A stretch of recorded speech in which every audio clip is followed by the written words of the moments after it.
अंतर मन में ज्योति जगा लो, होगा दूर अंधेरा।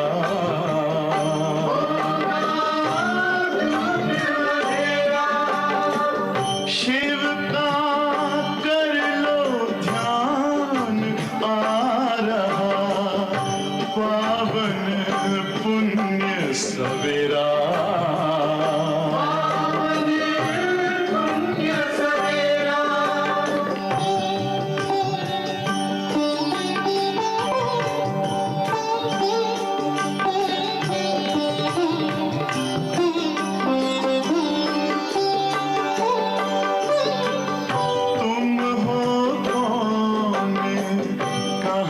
से आए अपने आप को जानो, राजयोग के द्वारा अपना परम पिता पहचानो। इसी राजपथ पर चलकर पालो अपना बसेरा।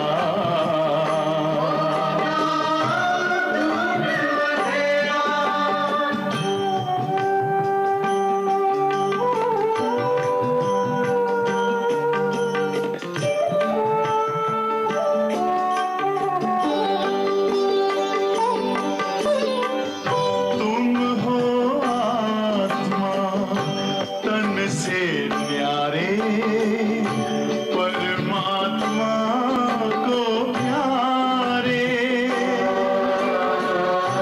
दिव्य गुणों को धारण करके योगी बनो दुलारे। ज्योति बिंदु ही तोड़ेगा ये माया मोह का घेरा।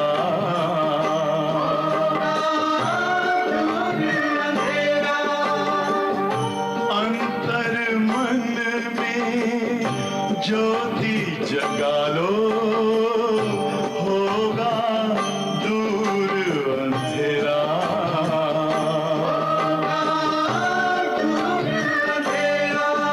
ओम शांति,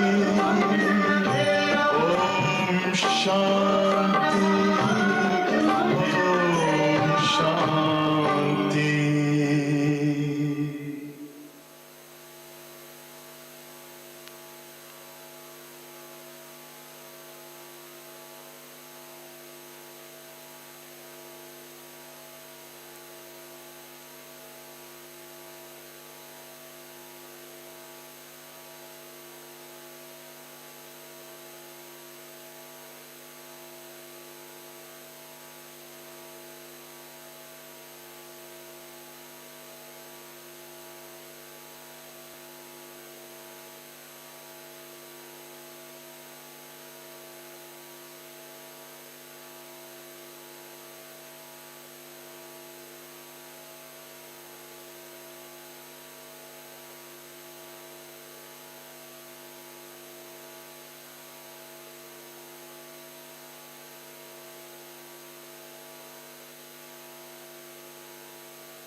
ओम शांति, ओम शांति।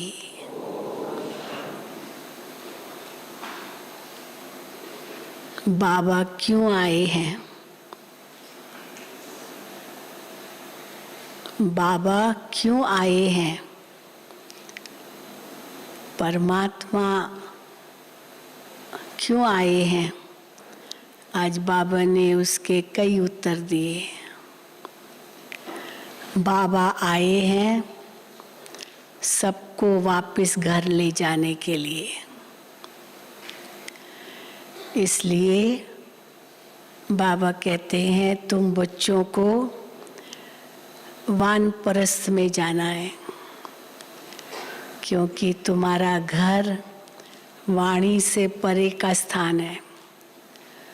तो वानप्रस्थ माना केवल रिटायरमेंट नहीं, वानप्रस्थ माना वाणी से परे जाना, आवाज से परे जाना। तो घर जाना है तो उसके लिए यहाँ का सब कुछ भूलना है, बिल्कुल बेगर बन जाना है। बेगर का अर्थ बाबा बहुत गहरा बताते हैं, आज भी बताया है। बेगर किसको कहा जाता है? भिखारी नहीं, वैसे तो भिखारी का इंग्लिश ट्रांसलेशन बेगर है, लेकिन बाबा बेगर की बहुत गहरी डेफिनेशन देते हैं। बेगर माना मेरा कुछ भी नहीं है, यहाँ तक कि शरीर भी मेरा नहीं है, शरीर भी मेरा नहीं है, उससे भी ममत्व निकल जाए। देह सहित देह के सब संबंधों को भूले, तब कहेंगे पूरा बेगर, तब सहज घर जा सकेंगे। तो आज की सारी मुरली इसी पर है। बाबा ने कितनी बार याद दिलाया है, बच्चे तुम्हें घर जाना है, घर जाना है। मैं आया ही इसलिए हूँ, और अगर नहीं चलेंगे तो सजा दिलाकर भी ले जाऊंगा। तो हम कई बार उदाहरण देते हैं, कई कहते हैं कि अगर ले ही जाना है तो भेजा ही क्यों? हाँ, भेजता ही नहीं, हम तो वहीं बैठे थे, मौज में बैठे थे, शांति में बैठे थे, भेजा ही क्यों?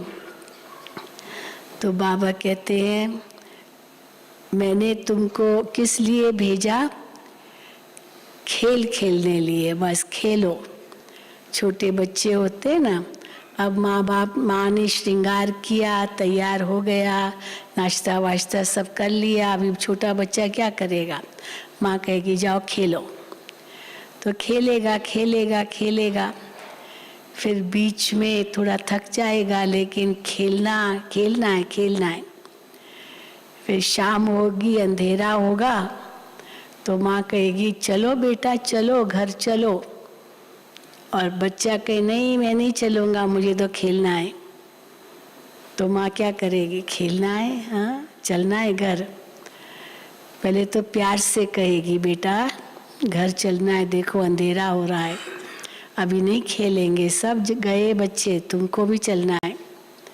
पहले प्यार से कहेगी, पर प्यार से नहीं मानेगा तो थोड़ी आँख तो दिखाएगी ना, लेकिन आँख ऐसे नहीं दिखाएगी, पहले उसको प्रलोभन देगी। बेटा देखो तुम घर चलोगे ना, तुम्हारे लिए ये बनाया, ये बनाया, ये बनाया, इतने अच्छे अच्छे कप वस्त्र तुमको पहनाएंगे, ये करेंगे, वो करेंगे, तो प्रलोभन भी देगी। पर फिर भी नहीं मानता है तो आँख दिखाएगी, ज़रूर दिखाएगी, चलो मानते हो या नहीं, यहाँ थोड़ी बैठ जाना है। फिर नहीं मानता तो ज़बरदस्ती ले जाएगी, और ज़बरदस्ती ले जाएगी तो वो रोएगा, क्योंकि उसकी इच्छा नहीं है जाने की, लेकिन ज़बरदस्ती ले जा रहे हैं तो रोएगा। लेकिन माँ उसके रोने की परवाह नहीं करती है, क्योंकि उससे ज़्यादा महत्व का है कि वो घर चले और उससे अशुद्ध हो।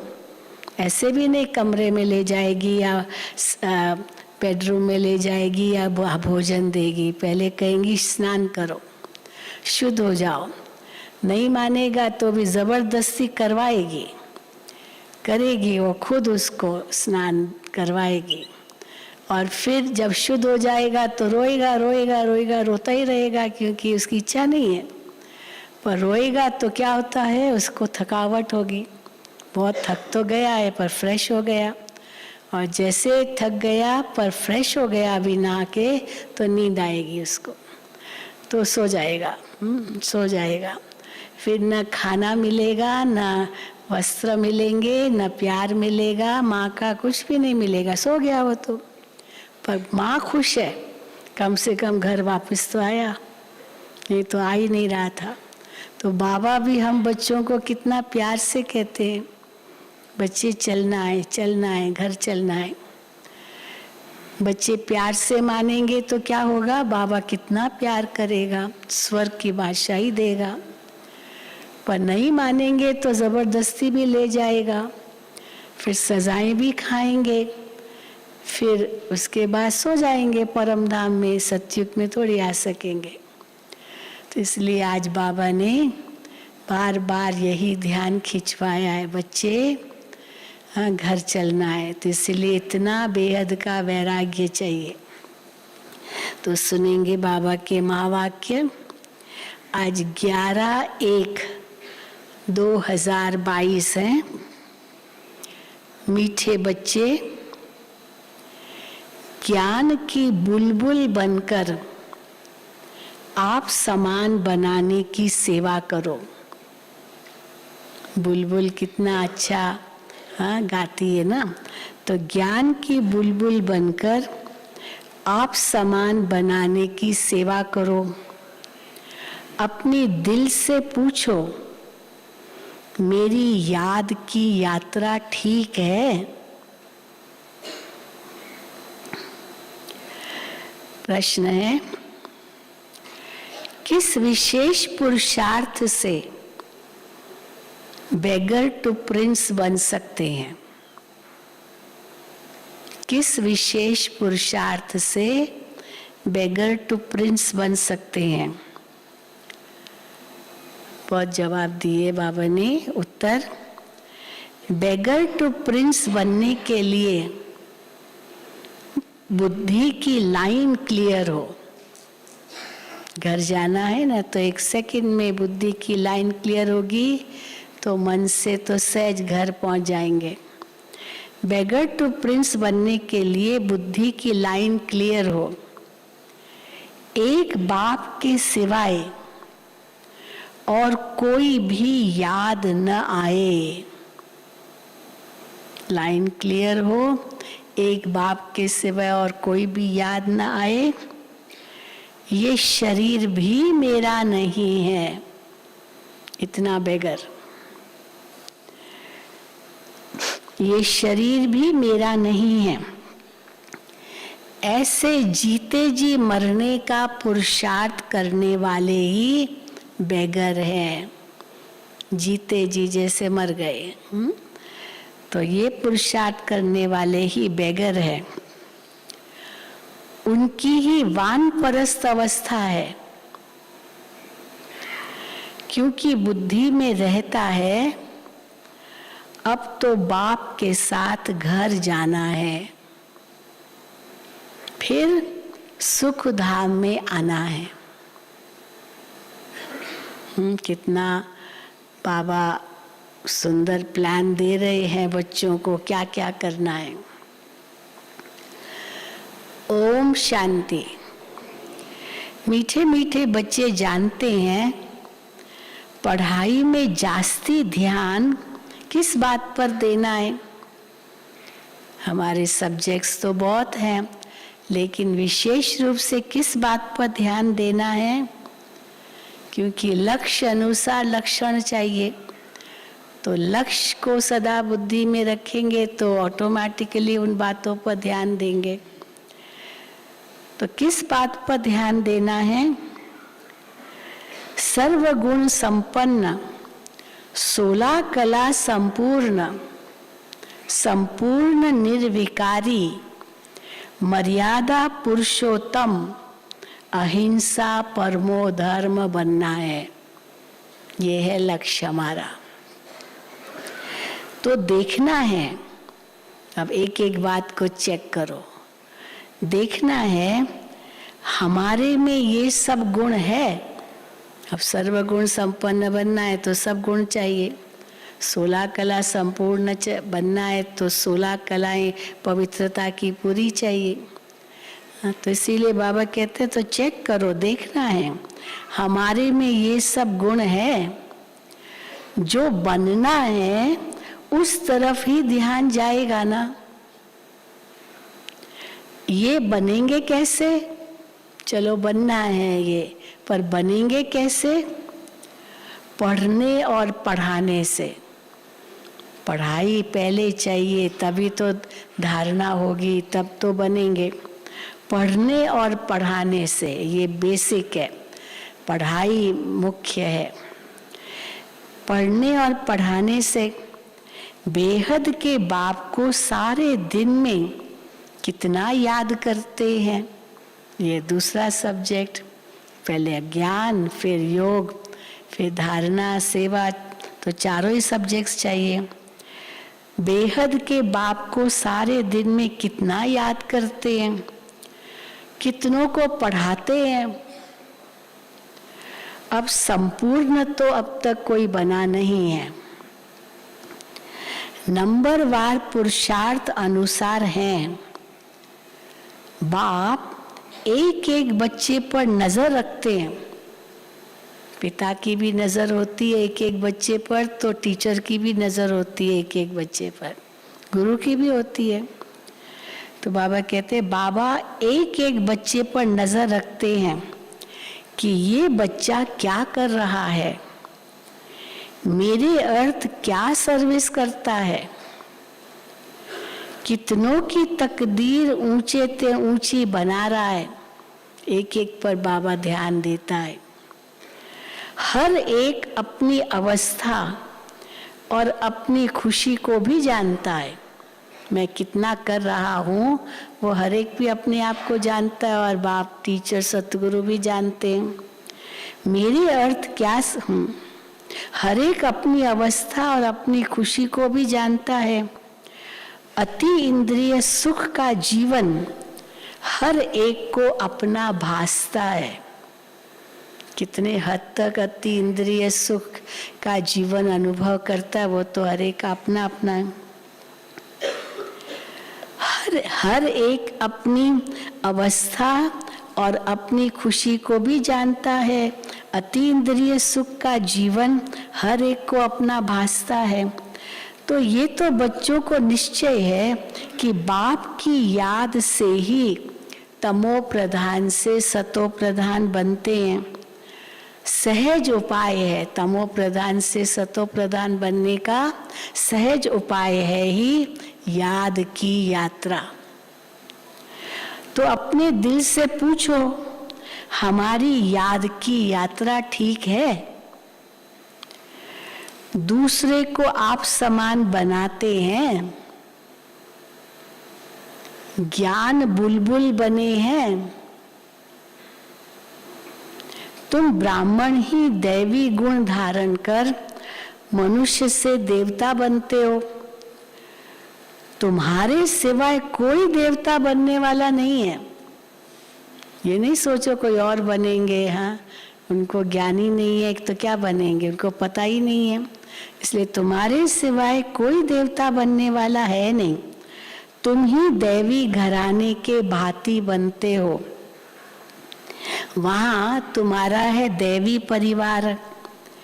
अभी तुम जानते हो हम दैवी परिवार का बनने लिए खूब पुरुषार्थ कर रहे हैं।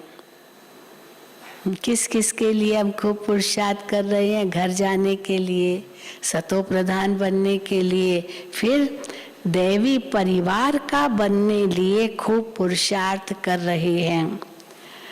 तो बच्चों को पढ़ना भी कायदे सिर है। कायदे सिर का मतलब बाबा कहते एक दिन भी एब्सेंट नहीं रहना है, इसको कहते कायदे सिर। एक दिन भी एब्सेंट नहीं रहना है। भल बीमार हो, खाट पर पड़े हो, बिस्तर पर पड़े हैं, तो भी बुद्धि में शिव बाबा की याद रहे। चलो नहीं उठ सकते हो तो लेटे लेटे भी मुरली पढ़ो, नहीं पढ़ सकते हो सुनो। आजकल तो बहुत अच्छे साधन है मुरली सुनने के लिए भी। तो खाट पर पड़े हो तो भी बुद्धि से शिव बाबा याद रहे। आत्मा जानती है हम बाबा के बच्चे हैं। हमने देखा है कई भाई बहन अपना अनुभव सुनाते हैं। हम हॉस्पिटल में थे, बेड पर थे, लेकिन लौकिक वाले कोई आए ना आए, लेकिन हमारी टीचर ज़रूर आती थी और रोज़ हमको मुरली सुनाती थी। अब वो कैसे भूल सकता है, लौकिक तो को तो भूल भी जाए, भाई काम था नहीं आए, लेकिन बाबा की पढ़ाई तो सबको मिले। तो हॉस्पिटल में जाकर के भी वो उनको मुरली सुनाती थी। तो बाबा कहते हैं आत्मा जानती है हम बाबा के बच्चे हैं। बाबा हमको घर ले चलने आया है। हम शांति धाम में जाकर फिर सुख धाम में आने वाले हैं। पिछाड़ी तक इतनी मेहनत करनी है, पिछाड़ी तक थकना नहीं है। हाँ, पिछाड़ी तक इतनी मेहनत करनी है जो एक शिव बाबा की ही याद रहे, क्योंकि वो अंतिम पेपर ये एक ही क्वेश्चन होगा, अंत में शिव बाबा की याद है या नहीं। हाँ या ना का उत्तर है, बस 1 सेकंड का क्वेश्चन। वही अंतिम पेपर है और वही पास दिलाएगा या फेल करेगा। पर उसके लिए बहुत काल का अभ्यास चाहिए, नहीं तो अंत में बाबा याद नहीं आएगा। तो बाबा कहते हैं पिछाड़ी तक इतनी मेहनत करनी है जो एक शिव बाबा की ही याद रहे, और संग तोड़ एक संग जोड़ना है। मुख से कोई जाप तो करना नहीं है, राम राम राम राम राम राम ये भी नहीं कहना, इतनी भी मेहनत बाबा नहीं देते हैं। माला फेरने की भी मेहनत नहीं देते हैं। पिछाड़ी तक इतनी मेहनत करनी है जो एक शिव बाबा की याद रहे, और संग तोड़ एक संग जोड़ना है। पर मुख से कोई जाप नहीं करना है, औरों को आप समान बनाने लिए पढ़ाना भी है। बाप समझाते हैं तुमको उस अवस्था में जाना है। हाँ, कौन सी अवस्था में जाना है? जिस अवस्था में, जिस सतो प्रधान अवस्था में तुम यहाँ आए थे, उसी अवस्था में वापस जाना है। जिस स्थिति में आए थे, इतने पावन सतो प्रधान, इतने पवित्र, इतने शुद्ध, उसी स्थिति में वापस जाना है। उसी अवस्था में जाकर फिर उसी अवस्था में आना है सतयुग में। जिस अवस्था में आए थे उसी अवस्था में जाना है, फिर उसी अवस्था में आना है सतयुग में। कितना सहज है। तुम भक्ति मार्ग में गाते थे, आप जब आएंगे तो हम और संग तोड़ एक तुम संग जोड़ेंगे। अब इसमें मेहनत है, पवित्रता की बात भी मुख्य है।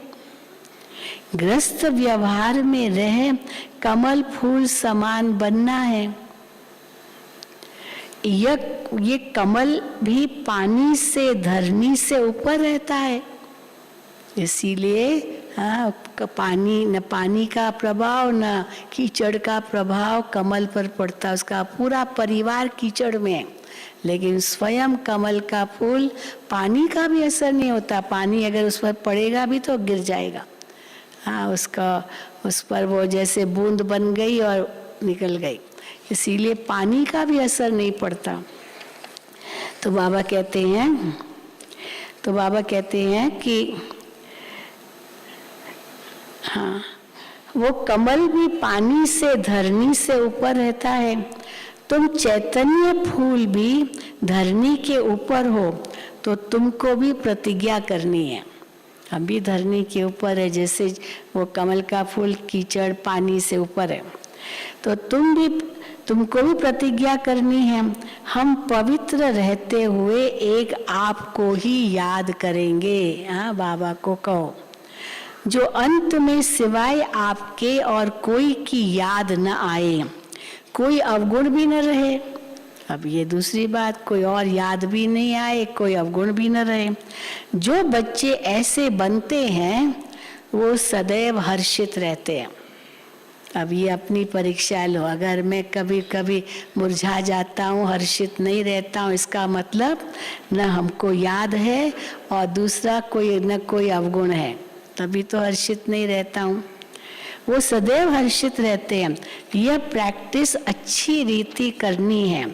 बच्चे जानते हैं कभी कभी अवस्था मुरझा जाती है, माया झट छुई मुई कर देती है, मुरझा जाती है, छुई मुई कर देती है। हाँ, फीलिंग जरा सी आ गई तो फीलिंग का फ्लू आ गया। उस दिन बताया ना बाबा ने, फ्लू क्या करता है, तो फ्लू में क्या क्या होता है, तो फीलिंग भी ऐसे ही है। तो बाबा कहते हैं माया झट छुई मुई कर देती है। हर एक को अपने आप से पूछना बहुत जरूरी है, हम कितना बाप की याद में रह हर्षित रहते हैं, कितना बाप की सर्विस में टाइम देते हैं। चारों सब्जेक्ट्स पर इक्वली समान ध्यान हो तो कितना बाप की सर्विस में टाइम देते हैं। भल कोई कैसा भी है, कैसा भी व्यक्ति है, कैसा भी है, तुम बच्चों को सर्विस करते ही रहना है। तो जांच करते हैं कौन वर्षा पाने के लायक है। निराश भी नहीं होना, ये तो सुनते ही नहीं है, तो सुनते ही नहीं है, ये तो समझते ही नहीं है, चलो अगर नहीं सुनता दूसरे को लो, ये थोड़ी छोड़ देना है सेवा। तो बाबा कहते हैं जांच करते हैं कौन वर्षा पाने के लायक है। तो बाबा किसका मिसाल देते हैं, वो भी जांच करता रहता है कि मैं इसकी सेवा करूं या ना करूं, या क्या। बाबा बिच्छू का मिसाल देते हैं, वो डंक मारता, ये भी उसकी सेवा है ना, वो उसका जो संस्कार है वो संस्कार तो प्रकट करेगा। तो बाबा कहते हैं जैसे बिच्छू को मालूम पड़ता है ये पत्थर है या नरम चीज है, पर डंक मारेगा जरूर, पर पत्थर होगा तो छोड़ देगा, नरम होगा तो और मारेगा। तो ये पत्थर है या नरम चीज है, तो पत्थर पर कभी डंक नहीं लगाएगा, मेहनत नहीं करेगा ज्यादा, पता है ये पत्थर है। तुम्हारा भी धंधा यही है, तुम बेहद बाप के स्टूडेंट हो ना, पढ़ाई पर बहुत मदार है। शुरू में बच्चे मुरली बिगर एक दिन भी रह नहीं सकते थे, कितना तड़पते थे। हाँ, क्लास में बड़ी बहनों ने गीत सुनाया तो बाबा मिसाल देते हैं कि शुरू में बांधेलियाँ थी तो वो बाबा से मुरली नहीं सुन पाती थी, उनको आने नहीं देते थे लौकिक घर वाले, पर मुरली की बहुत प्यासी थी। तो कैसे जो बहनें माना छुटेली थी वो बाबा की मुरली सुनते थे, तो वो मुरली छिप छिप करके अपनी सखियों को पहुंचाते थे। मनोहर दादी तो हमको बहुत अनुभव सुनाती थी अपने, उनकी सखी थी गंगे दादी, हर गंगे बाबा कहते थे, हमेशा साथ रहती थी। हरी इनका नाम था मनोहर दादी का। तो अभी गंगे बहन बहुत बंधन में थी, जो यूपी की जो इंचार्ज थी, तो बहुत बंधन में थी, बहुत मारे खाती थी, पर बिल्कुल 7 तालों में उनको बंद था। तो मनोहर दादी उनकी कैसी सेवा करती थी, वो उस समय हैदराबाद में चिमनियाँ होती थी, ऊंची ऊंची चिमनियाँ, ठंडी भी बहुत होती थी, तो चिमनियाँ होती थी और वहाँ से जैसे धुआं निकलता था, तो वो क्या करती थी, ऐसे ऐसे उसको लपेट करके इतनी अच्छी तरह से और चिमनी से नीचे फेंकती थी, और वहीं उसको रखा हुआ था उस कमरे में, तो चिमनी से नीचे भेजती थी और फिर वो मुरली पड़ती थी। किसको क्या पता ये क्या ऊपर से आया है। तो इसीलिए देखो इतनी सेवा करती थी। तो उस समय क्लास में बड़ी बहनें बैठी होगी, तो उन्होंने गीत सुनाया, वो एक सिंधी गीत है, तुझी मुरली में आहे जादू, तेरी मुरली में है जादू, हाँ नूर खुदाई, ऐसे ऐसे गीत है कि मुरली का क्या महत्व होता है, उसके ऊपर उन्होंने गीत बनाया था शुरू में। तो तेरी मुरली में है जादू। हाँ, तो बाबा कहते हैं बांधेलियों को कैसे मुरली पहुंचाते थे, मुरली में ही जादू है ना। कौन सा जादू, अब क्या जादू है इस मुरली में, है तो कागज का टुकड़ा, पर क्या जादू है इस मुरली में? कौन सा जादू? विश्व का मालिक बनने का जादू। कौन सा जादू है इस मुरली में? विश्व का मालिक बनने का जादू। इससे बड़ा जादू तो कोई होता ही नहीं है कि मुरली पढ़ते पढ़ते कोई विश्व का मालिक बन जाए। हाँ, कैसा जादू कोई और कर सकता है क्या? इससे बड़ा जादू तो कोई होता नहीं। तो उस समय मुरली का तुमको कितना कदर था, मुरली पहुंचाने के लिए कितना प्रयत्न करते थे। समझते थे पढ़ाई बिगर विचारों का क्या हाल होगा। तो बाबा बहुत ध्यान रखते थे कि किसको भेजे उस बच्ची के पास मुरली भेजकर। हाँ, मुरली ले जाकर मना लेके जाए वो, तो बहुत ध्यान रखते थे। तो बाबा कहते हैं जो मुरली पर पूरा ध्यान, समझते थे पढ़ाई बिगर विचारों का क्या हाल होगा। यहाँ बाबा जानते, अभी यहाँ ऑपोजिट है कईयों का। क्या? यहाँ बाबा जानते हैं बहुत ऐसे बच्चे हैं जो मुरली पर पूरा ध्यान ही नहीं देते हैं। कहाँ वो तड़पती थी बहनें, और यहाँ कई ऐसे जो मुरली पर पूरा ध्यान ही नहीं देते। मुरली तो बच्चों को रिफ्रेश करती है। भगवान जो तुमको विश्व का मालिक बनाते हैं, उनकी मुरली नहीं सुनेंगे तो भगवान टीचर क्या कहेंगे? हाँ, कई कहते हैं ना रोज रोज तो वही मुरली होती है। तो किसने बहुत अच्छी बात कही कि तुम रोज स्नान क्यों करते हो? कल तो किया था ना स्नान, आज क्यों कर रहे हो? आज जरूरी है क्या स्नान करना? कल तो किया था ना। लेकिन नहीं, रोज स्नान करना है। तो रोज अगर स्नान करना जरूरी है फ्रेश होने लिए, तो मुरली भी तो हमको फ्रेश करती है। हम कैसे कहेंगे हाँ कल तो सुनी थी ना, आज भी सुननी है। तो बाबा कहते हैं उनकी मुरली नहीं सुनेंगे भगवान की, तो भगवान टीचर क्या कहेंगे? हाँ, बाप क्या कहेंगे, टीचर क्या कहेंगे? बाबा को वंडर लगता है, चलते चलते बहुत बच्चों को माया का तूफान ऐसा लगता है जो मुरली पढ़ना, क्लास में आना छोड़ देते हैं। ज्ञान से नफरत, माना बाबा से नफरत। मुरली में आना छोड़ दिया मानो, तो माना ज्ञान से नफरत है, और ज्ञान से नफरत माना बाबा से नफरत, और बाबा से नफरत माना विश्व की बादशाही से ही नफरत। देखो कहाँ का कहाँ बाबा पहुंचा दिया।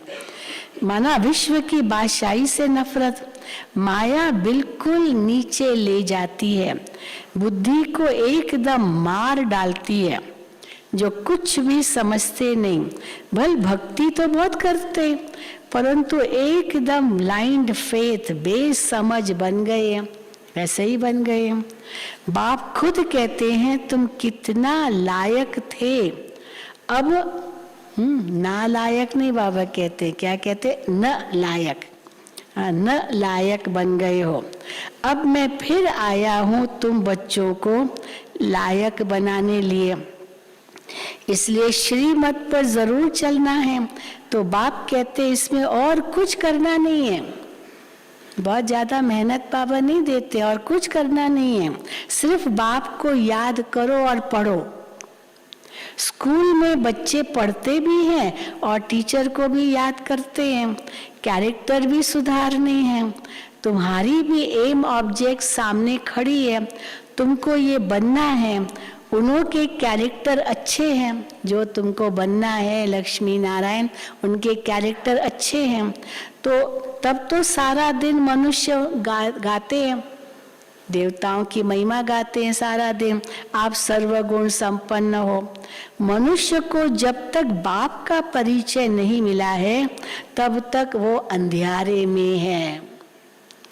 सारी दुनिया के मनुष्य इस समय निधड़के हैं, उन्हों को बाप का पैगाम पहुंचाना है। तुम बेहद के बाप के बच्चे हो ना, तो बाप कहते हैं मुझे याद करो तो तुम्हारे विकर्म विनाश होंगे। बच्चों को युक्ति निकालनी है कि सबको पैगाम कैसे पहुंचाएं। अखबार द्वारा ही सबको पैगाम पहुंचेगा। उस समय बाबा के समय टीवी नहीं थी, तो बाबा ने पहले की मुरलियों में टीवी शब्द नहीं डाला है, लेकिन अभी तो टीवी बहुत बड़ा माध्यम है, मीडिया। तो बाबा कहते अखबार द्वारा ही सबको पैगाम पहुंचेगा कि एक बाप को याद करो तो पावन बन जाएंगे। सभी आत्माएं पहले पावन थी, अब सब अपवित्र है। यहाँ कोई पवित्र आत्मा हो न सके। अभी इस समय कलयुगी दुनिया में कोई भी पवित्र आत्मा नहीं है। पवित्र आत्माएं होती ही है पवित्र दुनिया में। आत्मा पवित्र बन जाती है, फिर ये पुराना चोला छोड़ना ही है। ये हो नहीं सकता कि आत्मा पवित्र बन जाए और फिर भी इस पुराने पतित चोले में रहे। नहीं, उसको छोड़ना ही है। ये हो नहीं सकता कि आत्मा पावन हो और शरीर पतित हो। ये दोनों साथ नहीं रह सकते। आत्मा पावन हो और शरीर पतित हो, ये हो नहीं सकता। तो बाबा को याद करते करते अपने को तमो प्रधान से सतो प्रधान बनाना है। पहले पहले जब तुम आए तो पवित्र थे, अब फिर पवित्र बनना है। आत्मा पवित्र बनकर जाएगी, फिर पवित्र दुनिया में आएगी। शांति धाम से होकर फिर, बाबा ने बहुत सुंदर शब्द कहा, शांति धाम से होकर स्वर्ग में जाएंगे, इतना नहीं कहा। बाबा कहते शांति धाम से होकर फिर गर्भ महल में आएंगे। ये तो गर्भ जेल है, इससे निकल जाएंगे। सृष्टि जेल है, इससे निकल जाएंगे, घर जाएंगे, फिर गर्भ महल में आएंगे। वहां दुख का नाम निशान नहीं रहता, रावण राज्य ही नहीं, परंतु पुरुषार्थ कर ऊंच पद पाना है। केवल जाएंगे यही खुशी नहीं रहे, पुरुषार्थ कर ऊंच पद पाना है। इसके लिए ये पढ़ाई है। स्वर्ग में तो सब जाएंगे, लेकिन ऊंच पद पाने का पुरुषार्थ करना है। ये तो जानते हो, स्वर्ग की स्थापना और नरक का विनाश हो रहा है। शिवालय स्थापन होगा तो वैश्यालय खत्म हो जाएगा, ऑटोमेटिकली अपने आप होगा। शिवालय में तो आना ही है। कोई ये शरीर छोड़ जाकर प्रिंस प्रिंसेस बनेंगे, और कोई शरीर छोड़ जाकर प्रजा बनेंगे, कोई शरीर छोड़ दास दासी बनेंगे, सब अलग अलग। जिनकी बिल्कुल लाइन क्लियर है, एक बाप के सिवाय और कोई की याद नहीं आती है, उनको कहा जाता है, क्या टाइटल बाबा ने शुरू में दिया, उनको कहा जाता है पूरे बेगर। और कोई की याद नहीं। जिनकी लाइन बिल्कुल क्लियर है, एक बाप के सिवाय और कोई की याद नहीं आती, उनको कहा जाता है पूरे बेगर। शरीर को भी याद नहीं करना है, अर्थात इसको कहेंगे जीते जी मरना। अब आत्मा निकल गई तो क्या शरीर को याद करेगी, वो तो खत्म। तो अर्थात जीते जी मरना है। हमको तो अब अपने बेहद के घर जाना है। अपने घर को भूल गए थे, अब बाप ने याद दिलाया है। तो बाप मीठे मीठे बच्चों को समझाते हैं। और क्या कहा बाबा ने, तुम सब वान परस्ती हो। चाहे छोटा बच्चा है तो भी वान परस्ती है, जवान है बूढ़ा है, क्योंकि मौत का तो भरोसा ही नहीं है। ऐसे तो नहीं बूढ़े बैठ जाएंगे रह जाएंगे, और या जवान रह जाएंगे और बूढ़े मर जाएंगे। सबकी वान परस्त अवस्था है। तो इसलिए बाबा कहते हैं इस समय तुम सबकी वानप्रस्थ अवस्था है। अब मैं आया हूँ वाणी से परे स्थान पर सब बच्चों को ले जाने के लिए। वानप्रस्थ अवस्था में जाने के लिए सब भगत भक्ति करते हैं, मुक्ति के लिए ही तो भक्ति करते हैं। भक्ति करेंगे, भगवान मिलेगा तो हमको मुक्ति दिलाएगा, मुक्ति देगा, तो इसलिए भक्ति करते हैं। अब बाप समझाते हैं सब वानप्रस्थ अवस्था में कैसे जाते हैं।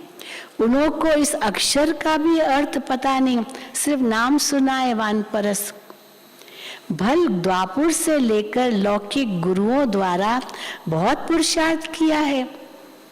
है ना भाई, मुक्ति मिले, मोक्ष मिले, बहुत पुरुषार्थ किया है, परंतु वापस तो कोई भी जा नहीं सकता। बाप कहते हैं अब छोटे अथवा बड़े सबकी वानप्रस्थ अवस्था है। सच्ची सच्ची वानप्रस्थ अवस्था तो तुम्हारी है, क्योंकि वो तो जानते नहीं ना घर जाना है, तुम जानते हो, इसलिए सच्ची सच्ची वानप्रस्थ अवस्था तो तुम्हारी है, क्योंकि तुमको पता है वापस जाना है, वापस जाना है। बेहद का बाप सबको वापस ले जाने आया है, तो बच्चों को बहुत खुशी होनी चाहिए। तुम जानते हो सबको बाप ही स्वीट साइलेंस होम में ले जाते हैं, क्योंकि आत्माओं को अब शांति चाहिए। बहुत अशांत हो चुके हैं, बहुत दुखी हो चुके हैं, अब शांति चाहिए।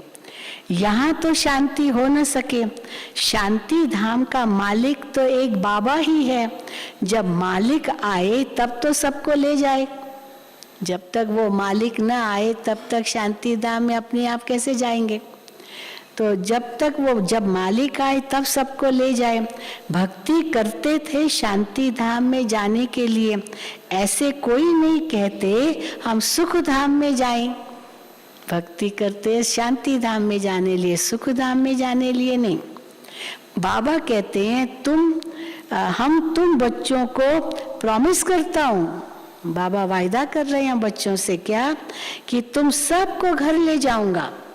ये वायदा है भगवान का, सबको ले जाऊंगा, छोड़ूंगा किसको भी नहीं।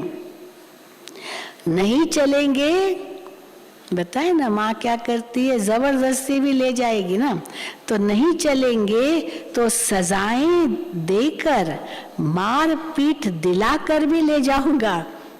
मार पीट दिलाकर, धर्मराज के द्वारा मार पीट दिलाकर भी ले चलूंगा। जैसे बच्चों को सजा दी जाती है ना, कहना नहीं मानेंगे तो क्या करेंगे, माँ सजा देगी ना। तुम बच्चों को भी ऐसे ले चलेंगे, क्योंकि ड्रामा में पार्ट ही ऐसा है।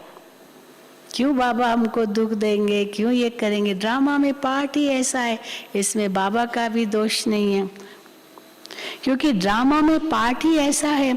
इसलिए अपनी कमाई कर चलो तो अच्छा है, अपनी कमाई कर चलो, स्व इच्छा से चलो, भरपूर होके चलो, हाथ खाली होके नहीं जाओ। पद भी अच्छा मिलेगा, पिछाड़ी में आने वाले क्या सुख पाएंगे। जब त्रेता के अंत में कोई आ जाए मान लो, तो क्या कितना सुख पाएगा। बाबा कहते हैं तुम चाहो व न चाहो, तुम्हारे सब शरीरों को आग लगाकर आत्माओं को जरूर ले चलना है। सब शरीरों को आग लगाकर आत्माओं को ले चलना है। मेरी मत पर चल, अगर सर्वगुण संपन्न 16 कला संपूर्ण बनेंगे तो ऊंच पद पाएंगे, क्योंकि मुझे बुलाया ही है कि आओ घर ले चलो। आओ घर ले चलो माना मृत्यु दो। आओ घर ले चलो का मतलब क्या है, महाकाल को बुलाना माना मृत्यु को बुलाना। तो इसलिए बाबा कहते हैं तुमने मुझे बुलाया है कि आओ घर ले चलो, अर्थात मौत दो। यहाँ तो ये तो सब जानते हैं मौत आया कि आया, छी कोई भी यहाँ रहना नहीं है। बाप कहते हैं मैं सबको छी दुनिया से जरूर ले जाऊंगा, वायदा है मेरा। जो अच्छी तरह पढ़ेंगे वो सुख धाम में आएंगे। सुख धाम व स्वर्ग कोई आसमान में तो नहीं है ना। तुम्हारा यादगार मंदिर दिलवाड़ा है, आदि देव बैठा है, बाप दादा है ना, आदि देव तो बाप दादा है ना, शिव बाबा उनके तन में है, इनके ही शरीर में बाबा विराजमान होता है। तुम जानते हो ये बाप दादा दोनों बैठे हैं। इस समय तुम बच्चे जो राजयोग सीख रहे हो उनकी निशानी मंदिर में दिखाई है, सब दिलवाड़ा मंदिर में। उसमें महारथी भी है, घोड़े सवार भी है। कल्प कल्प हूबहू ऐसा ही मंदिर बनेगा जो तुम जाकर देखेंगे। अभी इस कल्प में तो टूट फूट जाना है सब कुछ, पर अगले कल्प में फिर भी ऐसा ही मंदिर बनेगा, तुम जाकर देखेंगे, तुम कहेंगे ये तो सब टूट जाएंगे, फिर कैसे बनेंगे? ये सब टूट जाएगा, फिर कैसे बनेगा? मुझे याद आता है ये जो ओम शांति भवन है, ये भी एक पहाड़ था, बिल्कुल पहाड़, और इस पहाड़ को डायनामाइट से तोड़ तोड़ करके इसके पत्थर बने जो सारे ओम शांति भवन में लगाए गए हैं। तो जब बाबा आए, 18 बाबा आए थे उद्घाटन करने, तो उस समय मुझे याद है निर्वैर भाई ने बाबा से पूछा, बाबा इतना सारा सुंदर ओम शांति भवन बना है, तो ये फिर टूट जाएगा, फिर ये सारा पहाड़ फिर से खड़ा हो जाएगा, फिर इसको तोड़ेंगे? बाबा ने कहा हाँ, सीधा बाबा ने कहा हाँ, ये फिर से होगा, फिर से। तो इसलिए ये भूलो मत, फिर से सब कुछ, फिर से हिस्ट्री भी फिर से, तो ज्योग्राफी भी फिर से, इतिहास भूगोल सब फिर से। तो बाबा कहते हैं, अब देखो बाबा क्या कहते हैं, ये हाँ फिर स्वर्ग के महल होंगे, हाँ तो ये सब टूट जाएंगे, फिर कैसे बनेंगे? ये ख्याल नहीं करना चाहिए। कैसे कैसे मत प्रश्न करो, ये ख्याल करो ही नहीं, ये ख्याल नहीं करना चाहिए। स्वर्ग अभी कहाँ है? फिर स्वर्ग के महल होंगे, ये पहाड़ियाँ आदि भी टूट जाएगी, फिर बनेगी। आबू फिर भी बनेगा, ये मत समझो कि आबू तो सुरक्षित रहेगा और हम सब यहाँ सुरक्षित रहेंगे। बाबा कहते हैं आबू भी फिर से बनेगा, फिर से पहाड़ बनेंगे। बहुत बच्चे इस बात में बहुत मूंझते हैं, तो बाप कहते हैं मूंझने की दरकार ही नहीं है। क्यों सोचते हो जैसे बनना होगा बनेगा, आपको क्या, आपको बनाना है क्या? चिंता क्यों करते हो? बाप कहते हैं मूंझने की दरकार ही नहीं। कहते हैं अभी और कौन सी बात, द्वारका समुद्र के नीचे चली गई, फिर निकलेगी। अब नीचे जो चीज चली गई सो गई, खत्म हो जाएगी। ये थोड़ी वो वापस आएगी द्वारका और वही द्वारका रहेगी, नहीं, वो तो फिर नए सिर बनाना पड़ेगा ना पूरा स्वर्ग।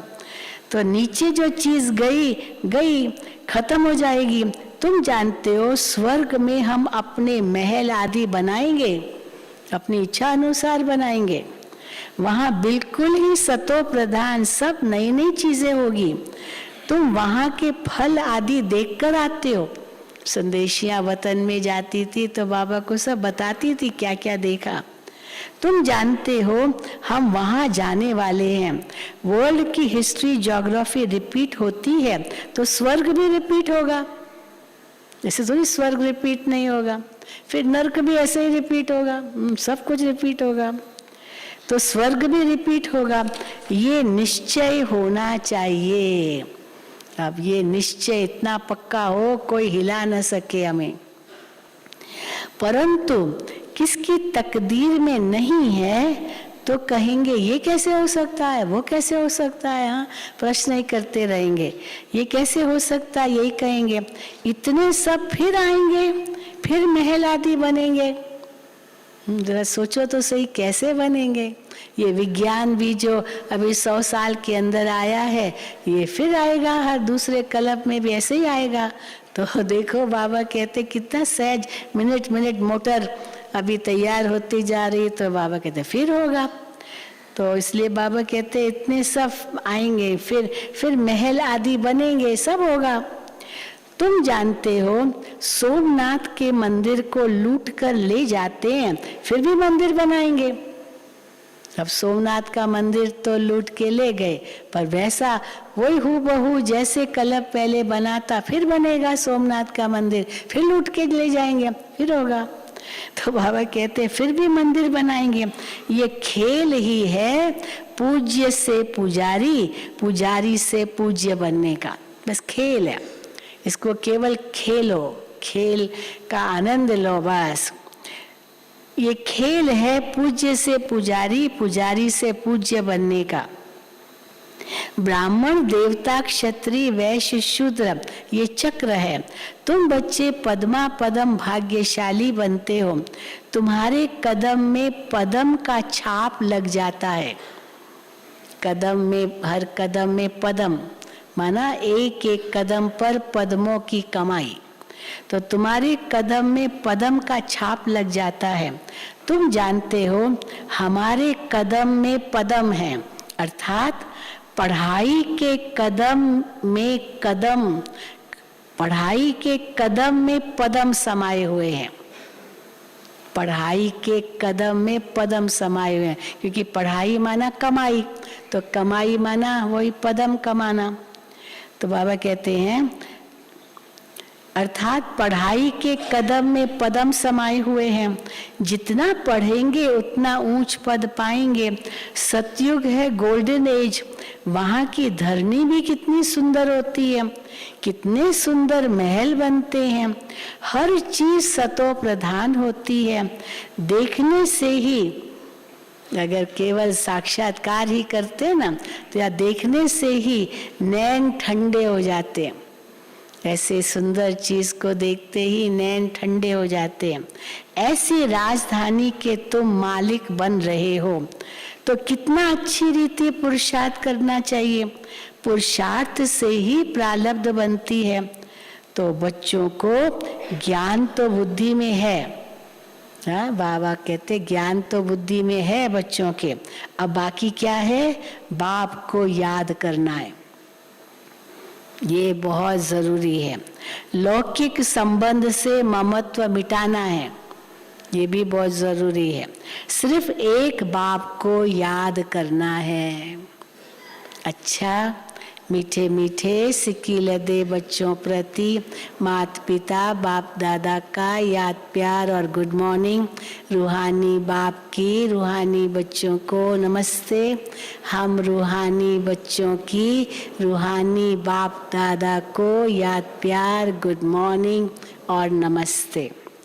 धारणा के लिए मुख्य सार, पहला, बाप की याद में रहे सदा हर्षित रहना है। बाप की याद में रह सदा हर्षित रहना है, कभी मुरझाना नहीं है।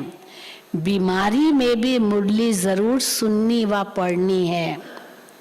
दूसरा, पढ़ाई से कदम कदम में पदम जमा करने हैं और संग तोड़ एक बाप से जोड़ना है। वरदान, सदा हर संकल्प और कर्म में ब्रह्मा बाप को फॉलो करने वाले समीप और समान भव। सदा हर संकल्प और कर्म में ब्रह्मा बाप को फॉलो करने वाले समीप और समान भव। जैसे ब्रह्मा बाप ने दृढ़ संकल्प से हर कार्य में सफलता प्राप्त की, एक बाप दूसरा न कोई, ये प्रैक्टिकल में कर्म करके दिखाया। कभी दिल शिकस्त नहीं बने, सदा नथिंग न्यू के पाठ से विजयी रहे। हिमालय जैसी बड़ी बात को भी पहाड़ से रुई बनाए रास्ता निकाला। कभी घबराए नहीं, ऐसे सदा बड़ी दिल रखो, दिल खुश रहो। हर कदम में ब्रह्मा बाप को फॉलो करो तो समीप और समान बन जाएंगे। हर कदम में ब्रह्मा बाप को फॉलो करो तो समीप और समान बन जाएंगे। स्लोगन, अति इंद्रिय सुख का अनुभव करना है तो क्या करो, तो गोपी वल्लभ की सच्ची सच्ची गोपिका बनो। अति इंद्रिय सुख पूछना हो तो गोपी वल्लभ की गोपियों से पूछो। तो अगर अति इंद्रिय सुख का अनुभव करना है तो गोपी वल्लभ की सच्ची सच्ची गोपिका बनो। अब किसको कहेंगे गोपिका? पूरा भागवत गोपियों से भरा हुआ है। क्या गोपिकाएं क्या नहीं करती थी। हाँ, सब कुछ तो वो गोपिकाएं इतनी प्रेम मूर्त थी जिसको लवलीन कहते हैं। तो गोपी वल्लभ की सच्ची सच्ची गोपिका बनो, लवलीन स्थिति का अनुभव करो। जनवरी महीना लवलीन स्थिति का अनुभव करने का महीना है। जितना बेहद की प्राप्तियों में मगन रहेंगे, बेहद की प्राप्तियों में मगन रहेंगे, उतना हद की आकर्षण से परे रहे परमात्म प्यार में समाने का अनुभव करेंगे। आपकी ये लवलीन स्थिति वातावरण में रूहानियत की खुशबू फैलाएगी। हाँ, जितना बेहद की प्राप्तियों में मगन रहेंगे, उतना हद के आकर्षण से परे रह परमात्म प्यार में समाने का अनुभव करेंगे। आपकी ये लवलीन स्थिति वातावरण में रूहानियत की खुशबू फैलाएगी। अच्छा, ओम शांति, ओम शांति, ओम शांति।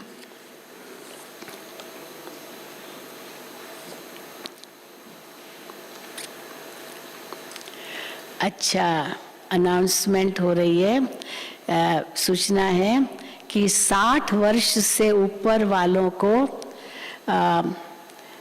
बूस्टर डोज लगवाना अनिवार्य हो गया है। अब 2 तो कोरोना के आपने डोज लगाए होंगे, लेकिन अभी बूस्टर डोज लगवाना है। तो 60 वर्ष से ऊपर वालों को बूस्टर डोज लगवाना अनिवार्य है। जिन्हें मोबाइल में मैसेज आए